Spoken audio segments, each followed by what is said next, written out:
Good morning, everybody, and you're very welcome along here to this unfair trading practice enforcement seminar. We're here at the department's Backweston campus just outside Celbridge in County Kildare. I'm delighted to say we have a large in-house audience here this morning for this event, and I'd like to welcome all of you that are joining us online as well, from wherever you may be. And I know we have invited guests from across Europe who are joining in with us here today. So we're going to get started very, very quickly because we have the Minister as our guest speaker who is attending another event online a little bit later on, and we will have about 90 minutes or so here this morning to obviously hear from experts, including the Minister. But before we begin with our first speaker, just some notes of housekeeping. First of all, for the people here in the auditorium, please take note of your nearest exit in case of an emergency. There is one at the very back and there is one at the very front, so just take note of that as well. And can we ask you as well just to put the mobile phones on mute if you can? They can be quite distracting, as you know. For those of you that are joining us online, as I said, you're very welcome along, and we will be sprinkling this morning's proceedings with some Slido questions which our online audience can participate in. So you can also tweet using the hashtag unfair trading practices, whether you're here or whether you're at home as well. So as I said, we have a number of speakers, but I'm going to begin actually with the first of those Slido questions for those of you that are joining us online this morning. So if you look at your screen there, you will have an opportunity to choose one of the following multi-choice answers. So this question is, just to get us started, how confident are you that the unfair trading practice regulations that the Minister introduced last year offer protection for suppliers against unfair trading practices? And the choices available are very confident, somewhat confident, unsure, not confident, or not at all confident. So we're going to keep that poll open for the next 30 seconds. As I said, for those that are joining us online, you can pick one of those and we will announce the results a little bit later. And we'll have a couple of more questions as well. It's just a way of getting people's views on a couple of important questions. Okay, my first speaker here this morning to welcome you and to introduce this morning's event is the Assistant Secretary-General at the Department of Agriculture, Food and the Marine, Sinéad McPhilips. Sinead, over to you. Thank you, Damien. Good morning, everyone. And on behalf of the Department of Agriculture, Food and the Marine and the Unfair Trading Practices Enforcement Authority, I'd like to again welcome you to this morning's seminar.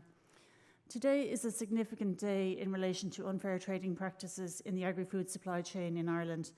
I'm encouraged by the significant number of people who have signed up to attend this seminar, whether in person or online. I'm taking that as a clear sign that both suppliers and buyers of agri-food produce recognise the importance of compliance with the provisions of the UTP regulations. The Enforcement Authority has put together a very interesting programme for the seminar today, and I am delighted that the Minister has taken time from his busy schedule to participate in today's proceedings. Indeed, this gives a very clear signal, if one was needed, as to the importance that Minister McConalogue attaches to the work of the Enforcement Authority in their efforts to oversee compliance with the provisions of the UTP regulations. You will shortly hear from Noel Collins, who is head of the Enforcement Authority, as well as from Bernie Coyne, who is the Managing Director of Coyne Research, who conducted the recent surveys on behalf of the authority, where primary producers and supplier businesses were asked about unfair trading practices related issues that they face in their dealings with the larger buyers within the food supply chain. Minister McConalogue will then address the gathering and then participate in a Q&A session moderated by Damien. I think that the COVID-19 pandemic has underlined for all of us the importance of our food supply and the role of all the actors in the food supply chain. More recently, the illegal war ongoing in Ukraine, as well as its immediate and terrible consequences for the Ukrainian people, has impacted in several ways on the global food supply chain.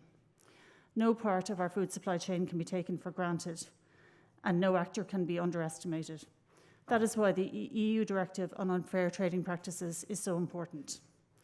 It identifies the different operators in the agriculture and food supply chain, and while it acknowledges that business risk is inherent in all economic activity, it highlights that primary agricultural production is particularly fraught with uncertainty and risk due to its reliance on animal and plant growth and development and its exposure to weather conditions. That uncertainty is further compounded by the fact that agricultural and food products are to a greater or lesser extent perishable and seasonal. So protection against unfair trading practices has become more important for operators active in the agriculture and food supply chain. This is why the Department is pursuing compliance with the UTP provisions with such rigour, and we make no apologies for doing so. The UTP Enforcement Authority has a clear mandate from the Minister to enforce the UTP regulations, and they will continue their work to do so. Noel will outline plans for their work in more detail shortly. The Minister will also outline his plans for the new Office for Fairness and Transparency in the Agri-Food supply chain. This office will assume the work and responsibilities of the Enforcement Authority, as well as other responsibilities under the legislation which will shortly be presented to the Oireachtas. Thank you. Thank you very much indeed for that opening address. Okay, ladies and gentlemen, before we move on to Noel Collins' presentation, just to go to that question that we had at the very beginning for our online participants, where we asked, how confident are you that the UTP regulations that the Minister introduced last year offer protection to suppliers against unfair trading practices? So the results are as follows: 7% very confident, 25% somewhat confident, 45% sitting on the fence, they're unsure, 18% not confident, and just 5% saying not at all confident. So thank you very much for your participation in that, and we will have another couple of questions throughout the morning as well.